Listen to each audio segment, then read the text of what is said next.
पोशाक पे नाजा न हो, इस तरह बेजान पे खाकी कफन रह जाएगा। सब फना हो जाएंगे काफी और लेकिन हसरत तक, सब फना हो जाएंगे काफी और लेकिन हसरत तक नामे अहमद का जुबानों पर सुखन रह जाएगा, नामे अहमद का जुबानों पर सुखन रह जाएगा। मेरे दोस्तों और बुजुर्गों, कि हम लोग जो दुनिया में आए हैं, हमको मरना जरूर है, चाहे बादशाह हो या गरीब हो, बच्चा हो या बुरा हो, अमीर हो या फकीर हो, हर नफ्स को मौत का मजा चखना है। अल्लाह तबारक व तआला फरमाता है, आई कुल्लु नफ्सिन ज़ाइक़तुल मौत, हर नफ्स को, हर जानदार को मौत की मजा चखनी है। सदा अफसोस कि हम इंसान हैं, मगर हमको मौत का ख्याल नहीं आता। हम इंसान होते हुए हमारे सामने रोजाना कई कई जनाजे उठते नजर आते हैं।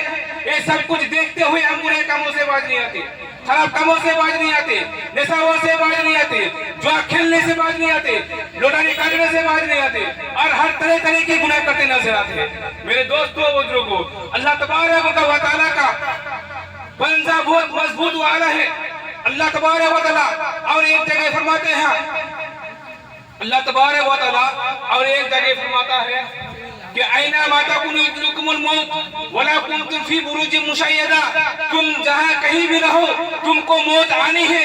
अगर तुम चारों तरफ से शीशे के महल में रहो और ये गुमान करते हो कि हमको मौत नहीं आनी है, मेरे दोस्तों और बुजुर्गों, ये गुमान आपके और आपके समझ में है, लेकिन अल्लाह तबारक व तआला फरमाता है, ऐना माता कुनुकुमुल मौत वला कुंतुम फी बुरूजिन मुशय्यदा, तुम जहां कहीं भी रहो, अगर तुम बंद किलों में रहो, बंद शीशों में रहो, चारों तरफ से शीशे के महल बना दिए जाए और उसके अंदर आपको घुसा दिया जाए, तो मलाकुल मौत उस जगह में भी आपकी रूह को परवाज कर लेगी। मेरे दोस्तों और बुजुर्गों, आज हम लोग तरक्की के राह में चलते हैं, बड़े ऐसे व मुश्किल से चल रहे हैं। मेरे दोस्तों और बुजुर्गों, कुछ लोग कहते हैं कि हम डॉक्टर हैं, कि हम कामयाब हैं, कुछ लोग कहते हैं कि हम मास्टर हैं, कि हम कामयाब हैं, कुछ लोग कहते हैं कि हमने बड़े शौक से जमीन खरीद के लिए है, कुछ लोग कहते हैं कि बड़े शौक से जमीन खरीद के लिए है, बड़े शौक से मकान बनाया है, गाड़ी खरीद के लिए है, हम कामयाब है। लेकिन मेरे आका सल्लल्लाहु अलैहि वसल्लम फरमाते हैं कि कामयाब वो लोग नहीं है जो बड़ी खरीद के लिए है, जो मकान बनाया है, जो बड़े बड़े ऐसी जिंदगी से गुजर रही है। मेरे दोस्तों और बुजुर्गों, रसूल करीम सल्लल्लाहु अलैहि वसल्लम फरमाते हैं, कामयाब वो है जो दुनिया से रहा, जो दुनिया में रहा ईमान के साथ और ईमान से चला गया, वो कामयाब है।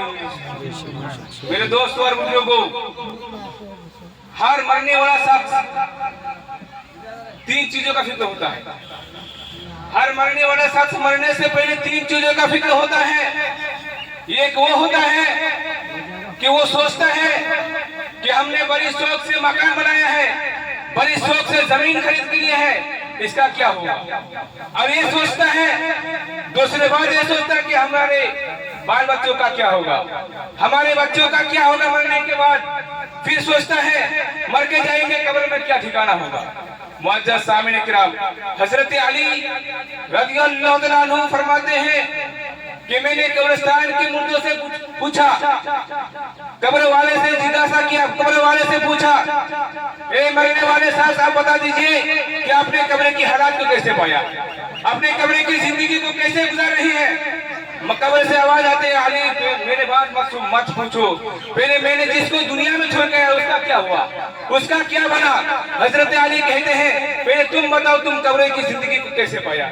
कब्र से आवाज आती है, वो लोग सोचते हैं कि हम दुनिया में जब तक थे तब तक हम सोच रहे थे कि बड़ी गाड़ी खरीद के लेना कामयाब है, बड़ी ऐसी जिंदगी से गुजरना कामयाब है। लेकिन जब से कब्र में आया, कब्र की दोनों तरफ से उसकी मिट्टी ने मुझे ऐसे दबाया, दबाने के बाद दुनिया के सारे जायका खत्म हो गया, दुनिया के सारे मजा खत्म हो गया। मेरे दोस्तों और बुजुर्गों, वो कब्र से आवाज आती है, हजरत अली तुम बताओ मैंने जिसको दुनिया में छोड़ गया उसका क्या हुआ। हजरत अली कहते हैं, तुमने किसकी बात करते हो, तुम किसको दुनिया में छोड़ के आया। हजरत वही कब्र से आवाज आती है, हमने दुनिया में बीवी को छोड़ के आया, बाल बच्चों को छोड़ के आया, तो बड़े मकान को छोड़ के आया, जो जमीन बड़े